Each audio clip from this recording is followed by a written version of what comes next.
रुलाने वाली इमोशनल कहानियां। मजदूर के जूते। एक बार एक शिक्षक संपन्न परिवार से संबंध रखने वाले एक युवा शिष्य के साथ कहीं टहलने निकले। उन्होंने देखा कि रास्ते में पुराने हो चुके एक जोड़ी जूते उतरे पड़े हैं, जो संभवतः पास के खेत में काम कर रहे गरीब मजदूर के थे, जो अब अपना काम खत्म कर घर वापस जाने की तैयारी कर रहा था। शिष्य को मजाक सूझा। उसने शिक्षक से कहा, गुरु जी, क्यों ना हम ये जूते कहीं छिपाकर झाड़ियों के पीछे छिप जाएं।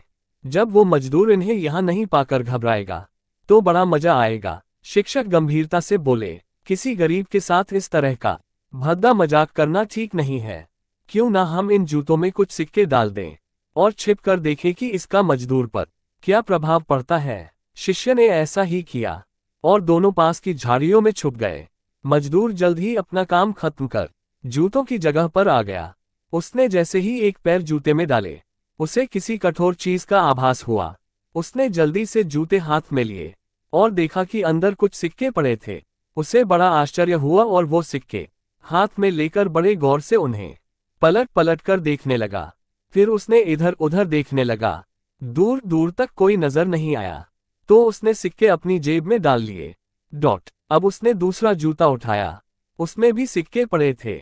मजदूर भावविभोर हो गया, उसकी आंखों में आंसू आ गए। उसने हाथ जोड़ ऊपर देखते हुए कहा, हे भगवान, समय पर प्राप्त इस सहायता के लिए उस अनजान सहायक का लाख लाख धन्यवाद। उसकी सहायता और दयालुता के कारण आज मेरी बीमार पत्नी को दवा और भूखे बच्चों को रोटी मिल सकेगी। मजदूर की बातें सुन शिष्य की आंखें भर आईं। शिक्षक ने शिष्य से कहा, क्या तुम्हारी मजाक वाली बात की अपेक्षा जूते में सिक्का डालने से तुम्हें कम खुशी मिली? शिष्य बोला, आपने आज मुझे जो पाठ पाया है उसे मैं जीवन भर नहीं भूलूंगा। आज मैं उन शब्दों का मतलब समझ गया हूँ जिन्हें मैं पहले कभी नहीं समझ पाया था, कि लेने की अपेक्षा देना कहीं अधिक आनंददायी है।